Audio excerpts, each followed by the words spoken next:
effect.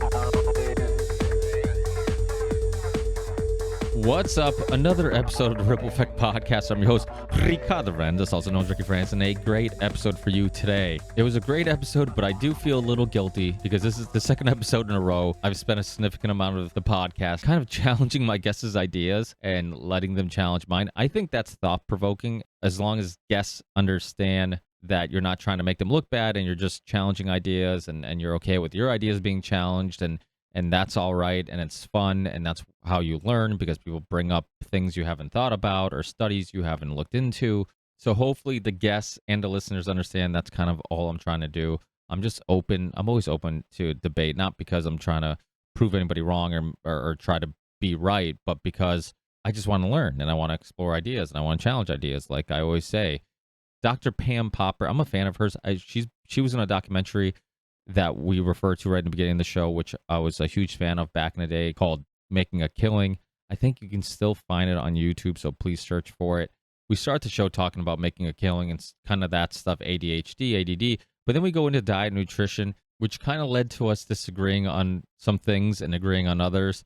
But I haven't researched those topics in a long time. It's been a long time since I've had some of the guests that I referred to on the show. So some of the research she's referring to, I don't recall, and I kind of feel bad because I should have been better prepared. But I didn't honestly think we're going to spend that much time talking about health and nutrition and diets. But that's okay. I mean, that's kind of what makes this show special is I kind of go wherever the conversation takes us. So we didn't spend as much time talking about kind of current events and COVID as I assumed we were going to. But that's okay. It's still made for a great show. And I think it was still super informative. And there's also tons of past shows that maybe new listeners haven't listened to, like CJ Hunt. He's the filmmaker who did The Perfect Human Diet. Go check out that in the archives. Check out my show I did with Dr. Dominic D'Agostino, Dr. Sean Baker, Dr. Thomas Seyfried. Also, my shows I did with Chris Bell, the filmmaker who did Bigger, Stronger, Faster, Prescription Thugs, and A Leaf of Faith. And we also refer to Jim Abrams from the Charlie Foundation, who is the filmmaker who did Naked Gun, Airplane, some of those movies, if you guys remember them. He has a really emotional story about how he cured his son of these violent seizures using the ketogenic diet. So definitely go back, check out those past interviews, and hopefully you guys enjoy this one. I'll have Dr. Pam Popper back to maybe talk about more current events. But until then, I will definitely check out some of the research she was referring to. I look forward to kind of refreshing my memory in regards to the topic of diet and nutrition. Now on to the part of the show that I dislike the most, and that's just asking you guys to support the show. This is a value for value show, so if you can support the show, please do. I know a little reminder does help, letting you guys know you can support the show financially if you're in a good financial spot. If you're not, don't worry about it. And if you're in a real good financial spot, stop being a cheap ass and support the show. We have a Patreon page, we have a merch store, we have a crypto and PayPal link on my website where you can donate. And if you can't financially support the show, rate the show, review the show, share the show, tell people about the show, upload the show on your YouTube channel if you would like. That all goes a long way. And speaking of YouTube, on my website, you'll find links to all my channels, including my new YouTube channel, because my last one got deleted. And I started a new YouTube channel just for clips. So I'll be uploading only clips. I'm starting from episode 1 and working my way up, so new listeners can be exposed to some really good old shows I've done. So you can find all that and more on my website, rippleeffectpodcast.com or rickyverans.com. And in the show description, you'll be able to find most of these links if you're listening to it on Podcast Addict, iTunes, Spotify, Odyssey, BitChute. That's it, guys. Enjoy this episode, and I'll see you guys in the next one. Peace.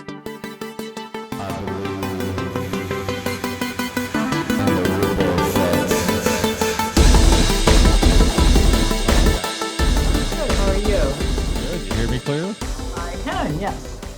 Awesome. Well, thanks for being with me. You're welcome. Happy to be here. You know what's funny? So I don't know if you remember, I helped out Dr. Ely with that little COVID con. Hmm. We're hosting one, and you looked familiar, and I'm like, okay, I'm pretty sure I've seen you on a couple friends of mine's shows like Grime America and all this stuff. And then it just hit me that you're in a documentary.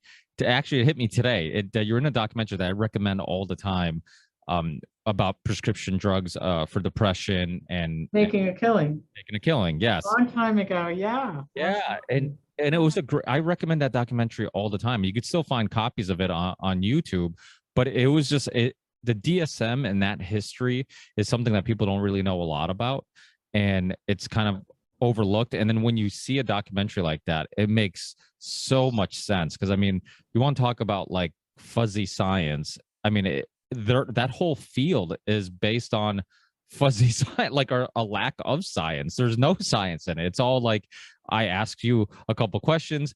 How you answer it is, will dictate what I give you, and which is completely different than in most cases where at least you have to have some tests or there's some issue that they're trying to, fix. With psychological issues, it's just you're depressed and Well, the whole impetus to it was, or for it, was that the psychiatric profession was going out of business. These are the people who are doing insulin shock, insulin coma therapy, and electric shock therapy in institutions, and they had rendered themselves completely obsolete because the clergy were giving therapy, social workers, psychologists, and so they wanted to do something that they would own. And they basically said, look, what we can do that those people can't do is prescribe. Now what we got to do is we got to figure out how to put a white coat on, listen to symptoms, and prescribe drugs. And Eli Lilly had a drug that they had developed that wasn't working for whatever they developed it for, but people said they felt better. That drug turned out to be Prozac, and the unholy alliance between Eli Lilly and the psychiatry profession is what launched the chemical imbalance in the brain theory, which the former head of the APA actually admitted on NPR was a little white lie. They drugged 25% of the country, and he refers to that as a little white lie. So anyway. what's your opinions on ADHD or ADD? I mean, it's commonly. It's ridiculous. Yeah. First of all, we are putting kids in preschool. This early childhood education thing is the stupidest idea in the world, and boys are disproportionately affected by it. So when you're 3 years old, you shouldn't be in any kind of preschool. You should be playing out in the yard, running around, right? So we expect structured learning to happen too early. And then these kids get to the place where they're mostly boys behind. And when you're behind in the third grade because you're expected to do something you couldn't possibly have learned how to do in preschool and kindergarten, what is kindergarten preparedness? I mean, it's ridiculous. Kindergarten is a half a day of learning how to be in a classroom with kids so that you can then go to the first grade and learn. So anyway, a lot of these kids are boys who are disproportionately affected by this. And, we're calling normal childhood a disease. The other thing that's impacting it is parenting. And these children, they have no idea. My business partner, Peter Bragan, talks about this all the time. He gets these children. He will not see children unless the whole family's involved. And he says you have to teach a 7-year-old that there's somebody else living in the house besides him. All right? There's 4 people living in the house. You can't just do whatever you want. And there's 18 people in the classroom. You can't just do whatever you want. All right? Self-control is something that we used to think was an important thing to teach children. And now we drug them because we don't want to go to the trouble to teach them how to cooperate in groups and how to be a member of a family and part of a classroom, and that you can't just do whatever you want to do at any moment in time that you feel like doing it, right? So anyway, we've screwed our society up pretty well. We've drugged 25% of the adults, and we're making the kids stupid through bad education and drugging them into compliance instead of addressing what's wrong. And the societal cost of this, we're seeing it right now with all this going on, the societal cost of allowing this kind of thing to happen. Yeah, that's why even though I hate the word new or the term new normal, I remember talking to, I forget who I was talking to, or maybe I heard it somewhere, and they're like, you know what, the old normal wasn't that great either. And I'm like, you know, you're right, because before 2020, there's a lot of other shit I was already complaining about that wasn't, you know, that wasn't good. And it's not like going back to how things were is ideal. It just better than obviously what they're trying to mold the world into now. But yeah, I mean that child thing to me is a really important topic, because one, Making a Killing was one of those documentaries that like we talked about, like I really loved, because it's kind of looked over, that whole DSM, and like you said, that chemical imbalance term is constantly overused. I'm like, okay, they told you have a chemical imbalance, but they test you for that chemical? How do they know how imbalanced is it? And then you become a guinea pig of try this drug and then try that drug. Oh, this doesn't work, try that one. I'm like, you do. I'm like, you're a guinea pig. And most of the time, and basically what it does is suppresses all emotions. You become a zombie and you're emotionless, which is probably the most human, what makes us the most human, and one of the most important things to us as humans as a trait is emotions. It's being able to love, being able to highs, the lows, being able to experience music or art or whatever, you know, whatever it may be. I mean, you're basically removing that. And I have two little ones. I have a daughter who's 5 and a son who's 6, and he's just like me. I mean, I used to go to the basketball court and play, into, you know, from the sun up to sundown. I couldn't sit still. I couldn't, you know, it was just, I had this energy, and I needed to do something with it. And school was a very unnatural thing for me. And looking back historically, I mean, you look at the Industrial Revolution when they created you know, basically the school systems similar to working at a factory, because they're trying to make better factory workers. Or, you know, the Rockefellers, that's why they have the bell. It was very similar. And it was like, okay, let's try to teach people how to sit in front of a machine for 8 hours a day or for 10 hours a day. And that's what they were trying to do, because naturally, like you said, it's not ADHD. It's called being young and full of life and energy and wanting to explore. Sitting at a desk all day can be boring, and especially the school systems we have, which basically tell you to regurgitate information. They don't really try to highlight whatever passions you might have or desires. They don't try to find creative ways of teaching you the information. They just say, hey, regurgitate this, and if you can't, then it's on the child. It's because there's an issue with the child. Well, I barely graduated high school. I was a Portuguese immigrant when I came to America, and I was always a little bit behind because I didn't speak English at first, and I just never really caught up. And it was like, okay, well, I guess I'm just not an intelligent person. I'm not what the school system would consider intelligent. And then I got obsessed with like documentaries and books and science and history, and all the classes that I did the most poorly in were the subjects that I become the most intrigued with later. And I'm like, okay, so it wasn't me.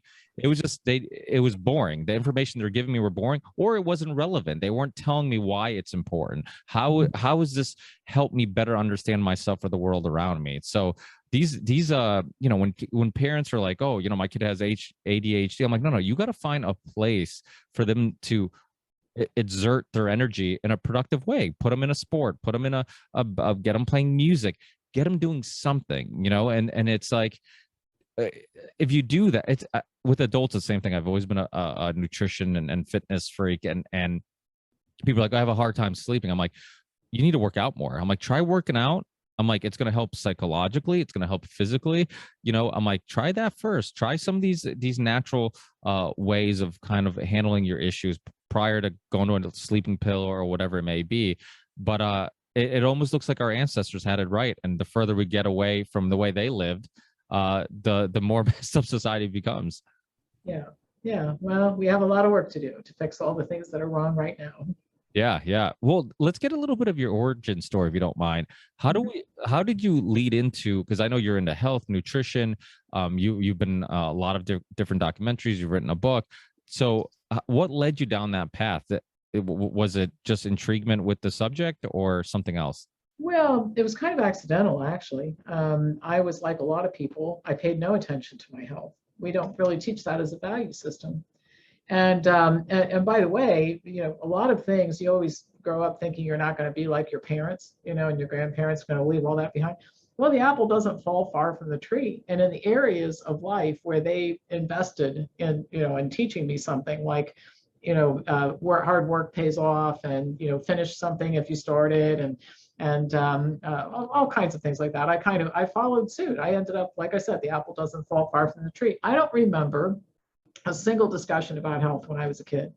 So I found myself, I was like 38 years old, and I was fat. I used to be fat, and eating the standard American diet, a little healthier version of it. I mean, I used to say, I can't understand why I keep gaining weight. And I'd have a Cobb salad for lunch that had chicken, cheese, bacon, ranch dressing, avocado. I mean, I might as well have had a Big Mac and French fries. And I'm going, oh, it's salad, right?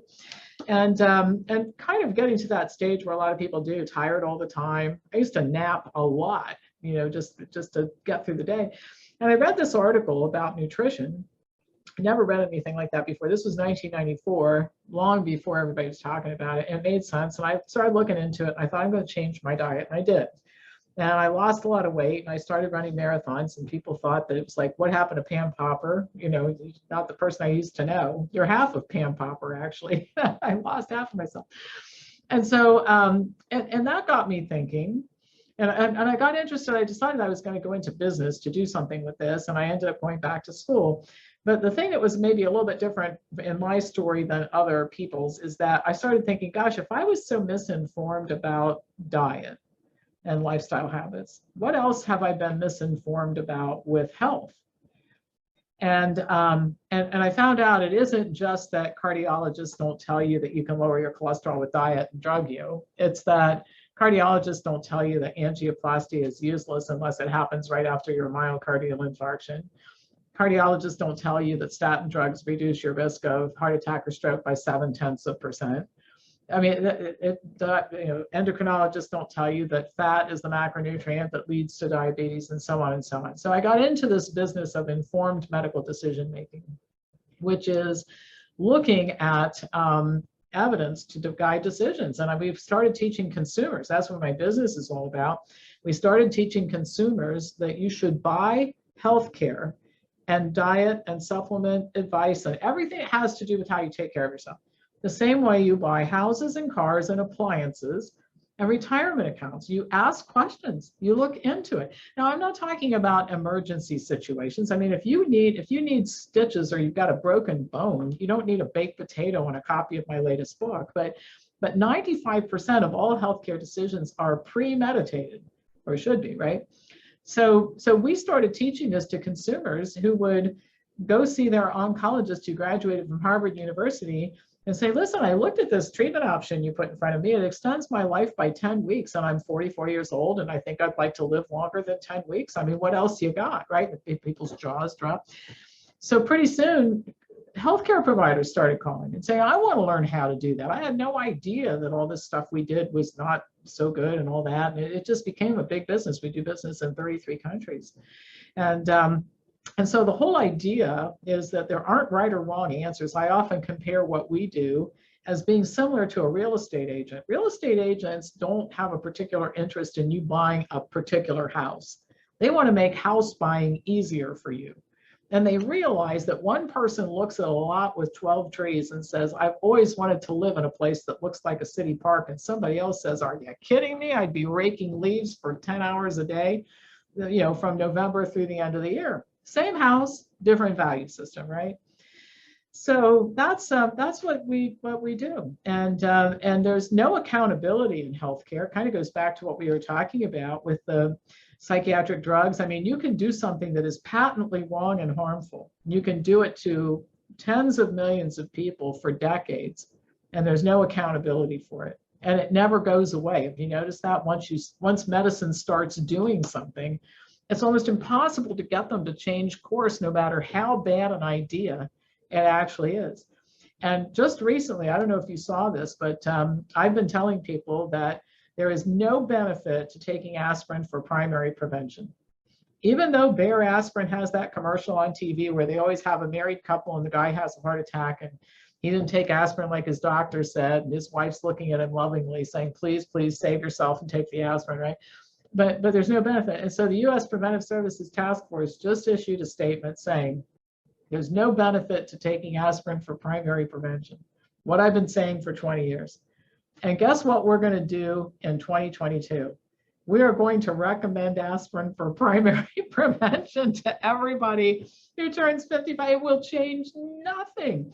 And when I say these kinds of things, some cardiologist in some office is going to tell people, oh, some quack naturopath told you that you shouldn't take aspirin for primary prevention. You know, they just won't let it go. So that's how I got into this and kind of the state of medicine. And it's great sport to try to take all this stuff apart and help people understand what really is true and what isn't true. Well, I think food should be your medicine. Yeah. And I know your recent book, Food Over Medicine, but I'm like, well, you know, food kind of is your medicine, and that's what we should kind of look at as medicine. I've had I don't know if you're familiar with Chris Bell and Mark Bell. They've done Chris Bell is a documentary filmmaker, did Prescription Thugs. He did A Leaf of Faith about Kratom, and him and his brother are awesome. And I've had them both on separately. And he talks about how, you know, like basically food should be your medicine, you know, and we should look at that first. And if you need something, if you can find out what maybe you're depleted in, you can fix a lot of issues, you know. And he fought hard for Kratom because his family had a history of addiction, and it's basically saved his life in regards to getting off painkillers and all this stuff. But you look at it historically, you know, the government, you know, their stance on marijuana, for example, so many people that it could have helped get off prescription drugs, and they suppressed it. And when I was growing up, they demonized to the point where they convinced you if you take, you know, if you smoke a joint, you're going to ruin your life. You'll be, you know, a drug addict. It's a gateway drug, all this stuff. Now that they're getting their cut, they're okay with, I live in Massachusetts now, they're okay with having a pot store around every corner now. It's like, wait, isn't this the same thing that you told us was going to ruin the world and was going to ruin all these lives? So it's, you know, I think a lot of times people look at plant medicines and homeopathic ways of looking at things. They're like, oh, that's pseudoscience, whatever. But really, that's the power of the propaganda of big pharma, because historically, those have always been the medicines. That's what we've considered medicine. And then little by little, they've kind of grouped in anybody who still considers that medicine as pseudoscience, hippie yogis who are into like using, you know, just natural remedies to cure everything. And so that's fascinating. When you were getting into this, well, you said you lost a lot of weight. What was there a specific diet or a specific method that you used to handle your own issues? No, I don't think that I don't like diets and methods. Okay, so there is if you take a look at the human species, first of all, I'll back up and comment on something. When people claim that food doesn't have an effect, the average human adult processes 1 ton of food every year. And to claim that you can put a ton of anything through your body and it would have no effect is almost, it's hard to believe anybody would make that claim with a straight face, all right? But if you take a look at the whole order of the planet, there are very specific diets for specific species. All right, so I have a cat, a Maine Coon cat at home. He's a carnivore. So if I fed him sweet potatoes like the Okinawans live on, then it would only take about 10 days for him to die. He needs a carnivorous diet, and he doesn't produce much amylase, so there are no enzymes to digest starch and that sort of thing. Humans are starch eaters. We have like many gene mutations that cause the production of amylase, which is an enzyme that digests starch. And we're plant eaters. We've historically been plant eaters. And all the blue zones are primarily plant eaters. They're not vegan. Don't misunderstand what I'm saying. We don't teach a vegan diet here, but we teach a plant-centered diet here because that's what most of the world's healthiest populations live on. Look at a place where there's no colon cancer. They're eating a very high fiber diet, most of the calories coming from plants. So I just started eating the right diet for humans. And the weight came off, and the skin cleared up, and the menstrual irregularities went away, and the fatigue went away, and the fat went away, and everything went away. And that's what we've been teaching here ever since. And so, you know, what you have to do, it's not a diet, it's not a method or whatever. You have to start living your life like healthy people. All right. So, and I teach by analogy. So if you want to retire wealthy, you have to manage your finances in the way that people retire wealthy. All right. And that most people do it. Now you could say, I'm going to play the stock market and hope that I buy stock in something like Apple. Well, you might get lucky and do that, but you'd probably be a lot better off looking at a methodical approach to saving money and not running up your credit cards and paying your mortgage off early and that sort of thing, because you're gonna retire comfortably. Now, if you get lucky, and I know people who have, and you invest in something like Apple, that would be great. But you can, on an average person's salary, accumulate quite a bit of wealth by doing it the way that millions of people have done it before you. And that's simply the approach, the pragmatic approach that I took and we take here. Yeah, no, I agree with you that there's not a one size fits all with diet. I've had CJ Hunt on, who did one of my favorite documentaries in regards to diet and nutrition called The Perfect Human Diet. And he went back and looked at anthropologists and so many different people looking at our ancestors and what they ate. I think we probably do disagree a little bit on probably, you know, what I would recommend compared to maybe what you would recommend. But I'm like you, where I'm not the problem with diet and nutrition is it becomes almost like the anti-vax movements, where everything becomes very team oriented and cultish, where just like, join my team and I have the truth with a capital T, and everybody else who has information is wrong and trying to deceive you. And it's like, no, I mean, sometimes people, you know, you have to tweak things for what works best for you. And I think that, you know, I've had Dr. Sean Baker on, and I did the carnivore diet when I had him on, just to basically get a firsthand experience on how it was to do the carnivore diet. Before I had him on, he's one of the leading experts in it, or at least the face of the movement. And I had amazing results. You know, it was probably the most boring diet I've ever done in my life, because I literally just ate steak every day. But it was Well, let me insert something in here, because I think you bring up a very good point. You did this and you had good results. Okay, so we have to start putting some fences around stuff. What does good results mean? Okay. All right. So if what I'm looking for from results, I want to be relaxed tonight because I'm anxious, I can drink a bottle of wine. I have good results. But you might tell me that's not a very good idea, because while I had good results on Wednesday, maybe not so much if I did that all the time. Okay. So this is a very important point you bring up, and that's differences of opinion around people. And it has led to a very dangerous situation, which is called science as a point of view. And think about if we applied that to other things. I'm going to give the police officer my point of view about the speed limit here. I know that sign says 35 miles an hour, but I don't think you understand my point of view about driving, all right? And I'm going to give the Franklin County auditor my point of view about property taxes. I don't think I ought to have to pay them, all right? So can you imagine if we just all went around expressing our point of view about things that we do in a very specific way because of the results of that, right? And you just can't do that. So very early in my career, I noticed that what was going on is I read a study, you read a study, I read a book, you read a different one, I went to a website, I consulted an expert, you consulted a different one. And then you get into the tribal stuff. My uncle's best friend's neighbor's coworker's wife says, and then this person did this and they lost 40 pounds and all that. Okay, so how do you make sense out of this for a consumer? Because if what you're talking about is the loudest voice, that's not a good, you know, sold the most books. I don't think that that's the barometer that we want to look for. The best credentials, well, if we're going to go with that, we all ought to be listening to Fauci, but I think people are increasingly determining that's not such a great idea, even though he is the best virologist in the world. Well, he's an incompetent virologist. I don't care where he graduated college. So what we did is we said, look, the only things that work in the world are things that have rules associated with them, okay? And people don't like that term rules, but see, here at Wellness Forum, we open at 9 o'clock. So can you imagine if I said, if people call here, what time do you open? Well, we open at 9, except for when we don't. Well, then nobody would know when they could come in here. What time does your yoga class start? 9:30, kind of, but some days not. I mean, it just depends on when you show up. You can't run anything that way. So we decided that research and health information was a lot like football. Now, let me tell you what I mean by that. I've always taught by analogies so people understand. So in football, you could say 2 teams run up and down the field for an hour, and then at the end, we try to figure out who wins. Well, that won't work because you can never figure it out, right? So we say the quarters are 15 minutes, always, no matter where you play the game.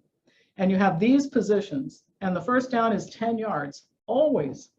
And to kick the field goal, it has to go through the post, not sometimes, but always. And this allows football games to be played all over the world, thousands of them, And at the end of the season, you have 7 plays where people are arguing over the way that the play was called and all that, but it's a pretty orderly way to play football, right? Okay, well, what if you do that with science? And here are the rules that we use. And nobody has ever come up with a cognizant argument against any of them. So let's first of all take a look at study design. Anybody think that's important? Okay. So if there's no real difference between the study groups, the cohorts, you can't figure anything out. And I'll give you a good example. Let's say we're doing a study where we're going to look at the effect of crashing into a building on crash dummies in the car. We do it at 90 miles an hour, all the crash dummies die. We do it at 85 miles an hour, all the crash dummies die, and we tell people, you know, what speed you drive doesn't make any difference. Is that an accurate assessment? No, because we arranged the cohorts to be so much alike that we could report no difference when there clearly would be if it was 30 miles an hour, right? Study design, conflicts of interest, duration of follow-up. You will see, and you can check this out, every single diet in the world that you can conceive of works for 12 weeks. They all do. Follow them for 12 months and everything starts to fall apart. Okay, so if you're going to cut it off at 12 weeks, the difference between correlation and a cause and effect relationship, the vitamin D hoax is built on nothing but correlation. As soon as you start looking for a cause and effect relationship, you cannot find it. It's reverse causation, not the other way around. The difference between epidemiological studies and careful and control groups. And so you could go, the difference between something that's statistically significant versus clinically meaningful. You know, it is statistically significant that a statin drug lowers the risk of a heart attack by 0.7% for primary prevention, but it's clinically meaningless to the patient. Nobody cares about 0.7%. Okay, so we have 19 of those rules. And again, I've offered to buy first-class airline tickets from Australia if you want to come here and debate this with me. We'll debate any issue, but you have to use these rules. And nobody wants to get on video with me and say that statistically significant but clinically meaningless is a rule we're going to toss out. Or I don't want to talk about conflicts of interest, or I only care about 12 weeks, all right? So the point is that we have to get away from this idea. You can apply rules of evidence to what's there and you can arrive at right conclusions. And I testified in front of the Dietary Guidelines Advisory Committee. I listened to all these people talking about how you can lower glucose levels with carnivore diets and keto diets and all this kind of stuff. And everybody loses weight and lives happily ever after. And I got up there and I went off script. I told them I was going to do it. I said, so this seems to me that the only thing anybody cares about is 90 days. So I'm going to give you some strategies for reducing glucose levels for 90 days and taking weight off. And the first one's cocaine addiction. It works like a charm. I have never had fat cocaine addicts in my office. They always have low cholesterol levels, low glucose levels, okay, because they don't eat. So cocaine addiction, I'll tell you something else that works great, chemotherapy, okay? They're begging chemotherapy patients to eat. They all have low glucose levels. They drop weight like crazy. Obviously, that's crazy, but if you only want to talk about what happens to people for 90 days, then everything's on the table, all right? And their jaws dropped. And the video went viral, and it should have, because it's a point that we have got to start looking at. We have got to stop saying whatever works for 90 days is on the table and it's great and you can do it forever, because that's just not true. And there's never been a population, successful population of people that has ever lived on a diet that was high in animal foods and fat.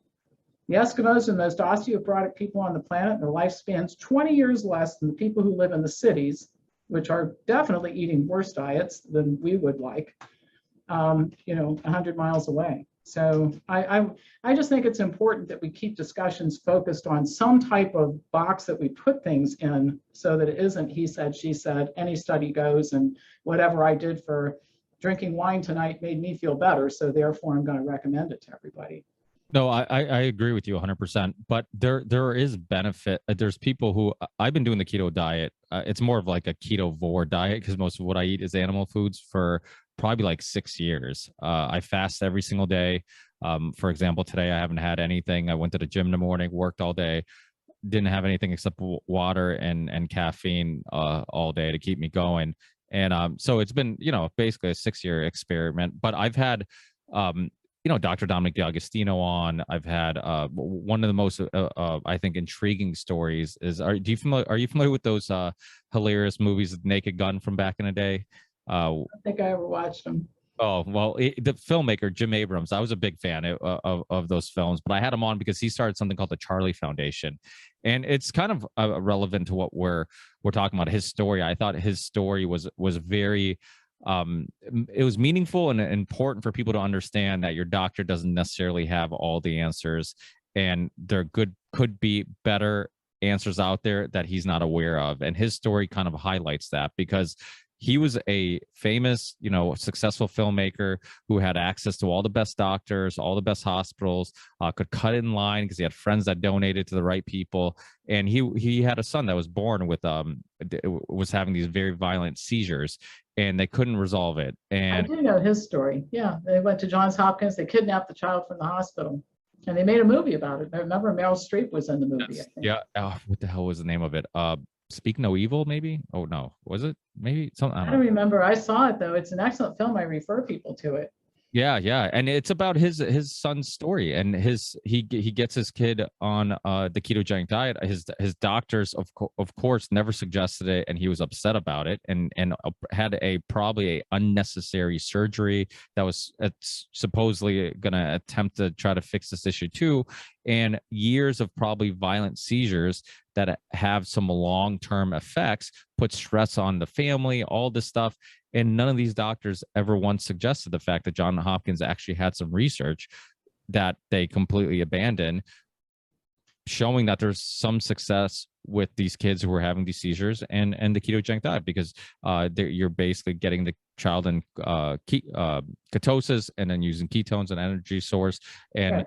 And and you're right about that. You're right about that. But here's where it gets misconstrued. Okay. The first thing is we have long-term follow-up on those kids. Well, let me go back to the way that those kids eat a ketogenic diet is everything is weighed and measured, and you check their ketones all day long.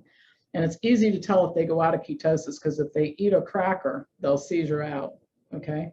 well, that actually happened to his son, because his son, he was on the ketogenic diet for quite a bit, and then he got usually 3 years or longer sometimes. Yeah. And then he got off the diet briefly, and the seizures came back, and it was like, it was kind of let them know that it wasn't coincidental. Like, it obviously was a diet that was keeping. Right. So here's my point, though. We have people walking around saying they're on a ketogenic diet, and they're just eating fat. They're not in ketosis at all. And if you're doing this so anyway, let's go back to the kids. So they're weighing and measuring everything to make sure they're in ketosis, right? And they know in a heartbeat if they go out of ketosis. It only takes a very short amount of time for that to manifest itself. We have long-term follow-up on those kids when they become adults, and they suffer from the consequences of being on that diet for their entire adult life. They have issues with their health. The risk-benefit ratio works because you're talking about kids who would never have a life if they didn't do this, right? Their life is over if they don't do this ketogenic diet, because they're going to take multiple medications and probably never go to college and have kids and all the stuff that we all want to do, right? So the risk-benefit ratio works. Another issue, or another place where it works, is if you have brain cancer, glioblastoma, because your lifespan's about 8 months, and we have some data to suggest that you would stay alive for at least a few years longer if you can keep yourself, measure your ketones, and figure out which foods cause you to go out of ketosis. And there's a lot of experimentation in the beginning to get it right, okay? And it's harmful. Everybody will tell you it's harmful, particularly for adults. But if you have glioblastoma, again, the risk-benefit ratio works because you're going to be dead in 8 months. So you'd be rather taking a statin drug, and be alive for 7 years than not eat the ketogenic diet, be dead at the end of 8 months. But this is an entirely different situation than trying to translate that to the general public and say that a ketogenic diet is either healthy or appropriate, when there are other ways to get to the same result that are not nearly as harmful. In other words, if you look up the data on these epileptic children that have been followed through adulthood, you would not want to bring this on yourself knowingly. All right. Well, I would have to, yeah, it's been a long time since I've dibbled. I mean, the last basically 18 months, my whole life's revolved around the COVID topic. So I haven't dove into new diet and nutrition in a long time, but I'd be very intrigued into diving back into it and seeing some of the research you're referring to, because I've had Dr. Dominic D'Agostino on who is one of the leading researchers in the ketogenic diet. I'm a big believer that marketing will ruin things, because especially food marketing, because they're very clever. People will send me pictures of things all the time. Friends of mine, people who follow me on social media, are like, "Hey, is this healthy?" And it'll say keto friendly on the front of it, and it's full of soybean oil or some cheap sweetener. Yeah, so it's low in carbs and high in fat, but it's all low quality stuff. Well, but if you ate all real fat, it's still the same thing. Okay, it's still the same thing. Fat is fat is fat is fat when it comes to health impact. Yeah, but So that is necessary. I mean, it is. Nobody's saying eat no fat, but if you take a look at the world's healthiest populations, and again, here's another rule that we use. Not only does it has to lead to a clinically meaningful outcome. And what is the outcome that people desire? So when people talk to me about health, what they want to do is they want to live their full lifespan, and they want to live it with as little medical intervention as possible. They don't always know how to articulate that, because they come in here and they're taking this drug or that drug, or they're depressed or they're diabetic, or there's always a condition related to it. But what they're really looking to do is to live their full lifespan. So I like the idea of living to 100. I would like to do that. And we know there are populations on the planet who live to 100, all right? Okinawans live past it. Loma Linda, they have high expected lifespan. Sardinians, Icaria, I mean, we know where these people are, all right? And they're all eating a plant-centered diet. Now the Maasai don't, and their average lifespan is 42 years. I don't know anybody who wants a 42-year lifespan. I'm 65. I'm certainly glad I lived past that, right? Well, the problem with the plant-based diet is that historically things weren't available all year round to the amount that you can now. I mean, fruit was one. I mean, it's been genetically modified, so it's not necessarily always the healthiest. Obviously, you can get organic stuff and whatnot, but it's way sweeter. When you look at like the original banana, lots of seeds, much less sugar. It was seasonable, so even I agree with you. That stuff, all that stuff, and again, everybody is different. I think the problem with science is that you can always find a study to That's why you use the rules I'm talking about. So find somebody who's gotten sick from eating. Find a study that shows that people got sick from eating fruit. You can't find a case study. Well, there's actually is the case report is the weakest form of evidence you can put in a medical journal. The weakest form. This is where I write up a person who came in my office. I say, Susan G came in my office and she had these health conditions. We took her off fruit. We determined they were caused by fruit. Mm-hmm. We took her off of fruit and they went away. And the reason why journals will even let you put these stories in there is they're hoping that if a lot of people start reporting this kind of thing, they'll find each other and do a study on fruit. You can't even find a case report where somebody's been injured by fruit. Well, and I don't know if you know, there's a very famous athlete, I can't remember her name, in Texas, who was on a fruitarian diet, which I don't recommend. That's not the point here at all. I don't want to eat it. I think it's pretty boring myself.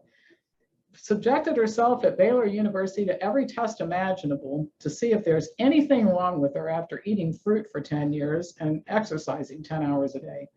And these are doctors looking for work, and they couldn't find anything to talk about. Now, I think that's a bad idea. And we try to teach people how to eat diets here that allow them to function somewhat normally in life. Because if you're doing something bizarre and you can't have birthday dinner on Friday night with your parents, people start to think you got abducted by aliens at the airport and brainwashed into doing something crazy, right? So we want people to live life in a somewhat normal way, which you can do eating a health promoting diet still, I do, right? But they couldn't find anything wrong with her. So the problem isn't fruit. The problem isn't, I don't know how much fruit you'd have to eat to hurt yourself, but there's no recorded evidence that anybody's ever actually done it. So what you have is a lot of storytelling about people thinking, I think there's too much sugar in the fruit. Well, it all turns to glucose, whether it comes in via broccoli and potatoes or blackberries. It's all going to turn to glucose, and that's the energy currency of the body. That's what we're running. That's what we're running on for energy. And I've never seen anybody in 27 years here who was eating too much fruit, like that was actually the cause of their problem.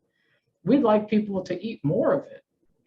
particularly if we could get them to eat more of that, less cereal and candy bars, right? That would Yeah, be I mean, processed food is definitely. I mean, that's one thing I've kind of harp on a lot because I've had plenty of different people who disagree on what maybe exactly to eat, but they all agree on what not to eat. So I always tell people, I'm like, start with that. I'm like, when all these people who have different perspectives and opinions on diet, nutrition, basically all agree that like processed foods and like all these things have to be removed from your diet, then you should probably at least start there and then maybe try to tweak and find out what works best for you. I mean, Dr. Sean Baker, I think he has the U.S. rowing record, and he's a little older in age and works out like crazy, and he's been on a carnivore diet for years. So I think there are examples you could be like, oh, well, look at this person or look at that person. But I do think that's not the issue. You can always find a story, and you know, when I was doing bookstore tours, like with Food Over Medicine, somebody stands up and says, my uncle ate bacon, eggs, and cheese 3 times a day. He lived to be 95 and he died in his sleep. I always believe people's stories. The likelihood that that's going to happen to you is not great. All right. A guy that as soon as I bought the house I'm living in now, the guy behind me won the lottery. He won $16 million. I actually know somebody who bought a lottery ticket and came home and won $16 million. All right. What is the likelihood that's going to happen to me? I certainly should not plan my retirement around it. If it happens, great, but it's not likely to happen. And you have to use rules of statistics and evidence. And this is the problem we have. The medical journals are full of garbage and the health realm is full of stories. And that story doesn't always get corrected. I remember when the story was circulating about the doctor who cured her husband of Alzheimer's disease with coconut oil. Do you remember that? He died 2 years later. That doesn't seem to me the outcome that we're looking for. All right. So I don't know if he came back to life and was cognizant for 2 years and then kicked off at the breakfast table one morning, but nobody's talking about the fact that he lived for 2 years on coconut oil. And he wasn't that old when she started giving it to him. And if you go to her website, I'm sure she's a well-meaning person. She's got a lot of stuff about coconut oil, but no evidence. There is nothing credible on that site that would give you any reason at all to start consuming coconut oil other than her story, which went viral because everybody wants to hear good news about their bad habits. So if I like to eat fat, I'm going to go find somebody that says it's a good idea. And if they have MD after their name, much better that that's the case, right? Yeah, but are you familiar with Dr. Thomas Seyfried? He's from which? Yeah, I know Tom. He's a friend. Yeah. He's talking about the use of the diet for treatment purposes. Yeah. Tom is a cancer researcher. Yeah, Okay? his book, Cancer as a he's been on the show, Cancer as a Metabolic Disease. And, yeah. And he sat in my hotel room at a conference with Colin Campbell, who wrote the China study, and the two of them had a fascinating discussion, and they don't disagree on anything. Campbell would be the first to tell you, eating broccoli will not help you if you have brain cancer, okay? And Tom Seyfried has never, when I've been around him, and he's spoken at 3 of my conferences, and we've appeared together at a bunch of others, I've never heard him talk about the diet that people should eat to prevent cancer. He's always talking about the diet that you should eat to treat cancer, particularly hard to treat cancers. And if you read his book, I read all of it, has like 3,000 references in it. And he says, for example, do you know what this is in his book, cancer cells, before they build the vasculature that allows them to suck up 18 times the amount of glucose that they normally would, do you know what they live on until then? Plasma cholesterol. They suck up cholesterol. That's why cancer patients often have very low cholesterol levels at the time of their diagnosis. And a bunch of people who look at correlation and don't take any opportunity to find out what's going on actually started reporting to people having low cholesterol levels is a risk factor for cancer. It's reverse causation. It's the cancer that lowered the cholesterol levels, right? So this would be a good reason to not have high plasma cholesterol levels. And where does the cholesterol come from? Well, your liver makes some, but it's in animal foods, right? So if you don't want to feed your cancer cells until they can develop vasculature, cut down on the amount of cholesterol you're consuming and keep your plasma levels low. Yeah, that's in his book. That's in his book. Yeah, it's been a long time since I've had him on. I remember it was sometime after I had Dr. Dominic D'Agostino on. But there is he's not the only one who believes that basically moderate to or eliminating glucose, dietary glucose would be beneficial in regards to dealing with cancer. That's not what he's saying. And you cannot, eliminating dietary glucose. There's no dietary glucose. Glucose is converted Yes, but from carbohydrate. And I don't know any sane person who's suggesting a carbohydrate-free diet for healthy people to prevent disease or to reverse diabetes or whatever. Diabetes, I'll tell you how much fat is connected to type 2 diabetes. You can take, and look up these studies. These happened in Rome. You take people who qualify for bariatric surgery, which I don't think we should be doing at all. Their diabetes goes away within 6 months. You know why? Because they can't eat fat. They'll have dumping syndrome. They remain obese, which is the leading risk factor for diabetes. How do you get obese? You eat calorie-dense foods. Where do those come from? The high-fat foods, all right? But obese people who haven't had a chance to become anywhere near normal weight get rid of their diabetes in 6 months after bariatric surgery because they can't eat fat. And that intracellular fat comes pouring out of the cells. Then they're no longer insulin resistant. Insulin can get glucose into the cells. Insulin resistance is nature's way of not letting any more fat into the cell because there is a limit as to how much you can store there. That's how people become diabetic. And if you get that fat, there are studies showing you can reverse type 2 diabetes in 3 weeks on a plant-based diet that's low in fat, and you can reduce the insulin needs for type 1s by 40% in that same 2-week period, 3-week period. So anyway, and this is again differentiating. I think there's an important point of differentiation here because we're both basically, I think, saying the same thing. If you have brain cancer, you do not want to have any glucose going into your body. You don't have any time for broccoli to do something about that. So what you want to do is live on ketones. And you're going to have to do it very carefully, measuring every single thing that you eat, figuring out if a cup of coffee throws you out of ketosis, because if it does, you can't have it anymore, right? That's a ketogenic diet for a brain cancer patient, not just let's eat a bunch of fat and the cancer goes away. If you have an epileptic child, even though that kid's going to suffer from the effects of it for the rest of their life, 3 or 4 years on a ketogenic diet will likely reduce the seizures and maybe eliminate them. It's a risk-benefit ratio you can afford. For a healthy person who's 40, 50 years old to adopt such a diet, it's like saying chemotherapy might be good for some types of cancer. So maybe if I just take it now, I won't get cancer. It's a ridiculous application of something that could be helpful in a very specific circumstance, right? So I think we have to be careful who we make these recommendations to. And when there are better and less risky options, you always want to go to first do no harm. That's the tenet of medicine. Hippocrates was right about that. A lot of other things too. Yeah, well, one thing that it definitely helped me with was one, fasting was beneficial with a lot of things, with just joint pain, feeling like I'm detoxing, inflammation. I've always had a lot of inflammation in my joints from playing sports and being active. And if I have fruits and if I have anything that has any carbs in it, vegetables that are high in carbs, I have joint pain, and it's completely eliminated as long as I'm basically and I've always been a fan of fruit. I loved fruit. Working outside, it was way more refreshing than eating something that was dry. But it does help with my joint pain, and I'd have to look into these long-term studies. I'm not too familiar with, or at least I haven't seen any really good research that really proves that long-term. And again, and all these diets can be done incorrectly. I mean, any diet can be done incorrectly. You could be in ketosis and still be eating crap food and eating things that. But that's not the point. The point is the long-term effect of being in ketosis. And what are the long-term effects? Well, one of them is nutritional deficiencies and metabolic disorders, propensity for weight gain, all that fat that got stored in the cells when you were 4. All right. So, but I don't want to belabor the point. I think the point is, and I think we've had a pretty good discussion about it, is that a lot of people are making decisions about health based on how they feel, based on short-term results. Nothing bad happened. Just think about it this way.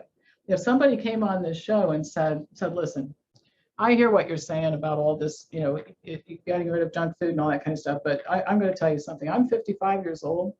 I eat crap all the time, and I drink beer every night. I'm fine. I see a doctor once a year. I haven't been diagnosed with anything. what would you say to that person? Well, it seems like junk food and beer are working great. Keep doing it. You would say, listen, there's a boatload of research out there that shows sooner or later something bad is going to happen to you. So if you don't stop eating Domino's pizza, quarter pounders with cheese and French fries and beer, you're headed for trouble, because the research is crystal clear that that's the case, right? How you feel and all that kind of stuff, you don't want to necessarily discount it, but it simply can't be the way that we make decisions about health. Yeah, but we're not talking about eating unhealthy. We're talking about we're talking about the definition of unhealthy. And what I'm saying is that a ketogenic diet is unhealthy for people who don't qualify for it because they have a situation which cannot be dealt with any other way. All right, so we'll leave it. Let's just leave it at that. And it's kind of running out of time anyway. And I want to end this on a happy note because it's fun to have a scientific discussion. I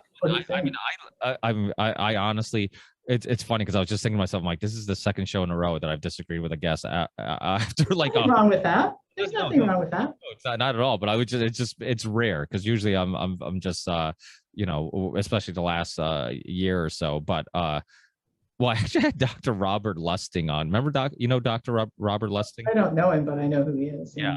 I had him on, and it's funny. We had a great discussion about the danger, how I think we even talked about Gary Taubes a little bit. We talked about just the food industry and how they lie to us about what we should be eating or not eating. And then literally like right at the end of the show, it was like such a great discussion because I've been a fan of his and just his research on sugar forever. And he had somebody hit me up in regards to he was promoting a book, and I'm like, I've been trying to get a hold of you forever, and now you're getting a hold of me. It just worked out that way.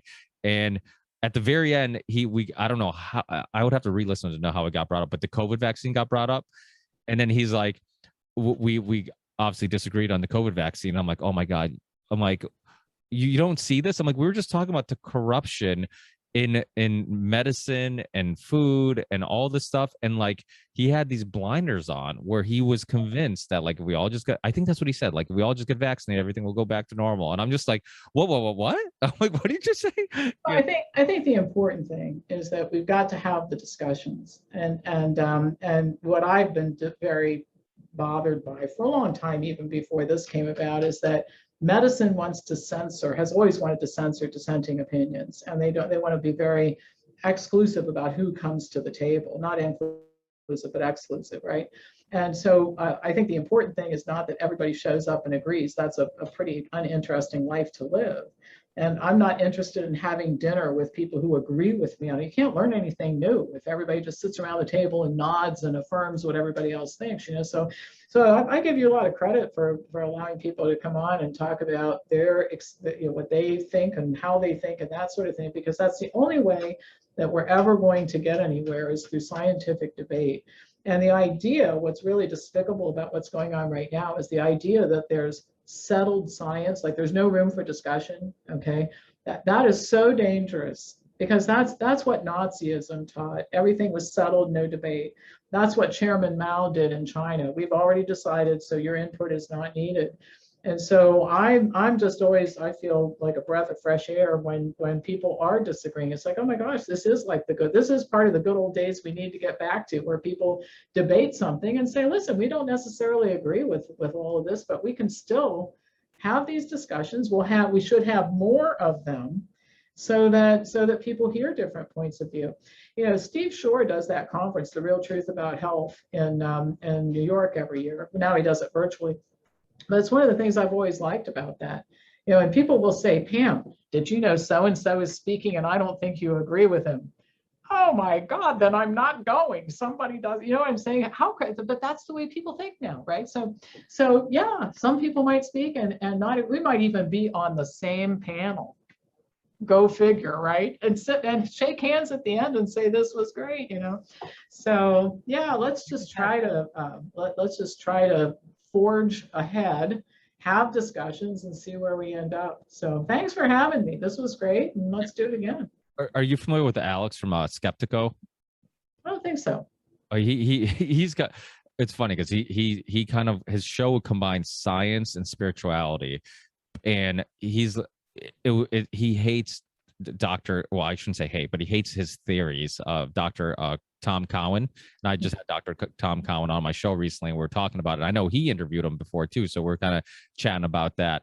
And he doesn't even want to have the conversation about his theories. And to me, like, I was trying to get through to him because I've told him, like, I've had people on like Roger Stone. I've had people on like Professor Richard Wolff, who's a leading scholar in Marxism. I'm like, I just like exploring ideas, and I like my ideas being challenged, because in the process of me trying to defend them, maybe I think like, well, maybe I haven't thought this out that well, or maybe while somebody's defending their perspective, I'm like, wow, I've never even looked at it that way, or I haven't looked at that research or whatever. So like you said, talking to people you disagree with, to me, isn't just something that's a good exercise, but it's essential in trying to filter out what makes sense and what doesn't make sense. And we live in a world now where, like you said, discussions like this, like, people can't even talk about like, oh, what's the science behind the COVID vaccine? What's really going on? Are the numbers being inflated? Were there treatments that were suppressed? Like, you can't, people are so emotional and they're so tribalistic that people immediately pick a team, and instead of looking at information and then deciding what makes sense, they pick a team and then look for cherry pick the information to defend that team. And so, like you said, it is so important to be able to talk to people you disagree with. And like I always say, like, most of the time you're going to find a lot of stuff you agree with. You know, it's like, if you're willing to have that discussion. Unfortunately, especially in 2020 and this year, not to hold you up, I'll just finish with this thought. It's I've never seen people so not able to have a discussion that it is about a specific topic. Like this topic, more than anything, people will immediately get start name calling or get emotional. And it's just, I don't know, it's wild, you know. But to me, it's like, there's nobody that you agree with me or disagree with me. I would love to have a discussion with somebody. It's like, okay, well, why do you believe that, you know, Dr. Fauci's right? I'll tell you why I think he's incorrect, and we'll talk about it. But it's like, no, it's not that. It's either he's either the second coming of Jesus or he's Satan, you know. And it's like, well, let's meet somewhere in the middle and find out if maybe he's a little bit of both. But I'm sorry for holding you up. No, I just, you know, I think it's been great. I hope you'll have me back. Let's continue the discussion. Okay? Yeah, absolutely. Hey, thanks, Dr. Popper. We'll keep in touch. All right, thanks. Bye-bye.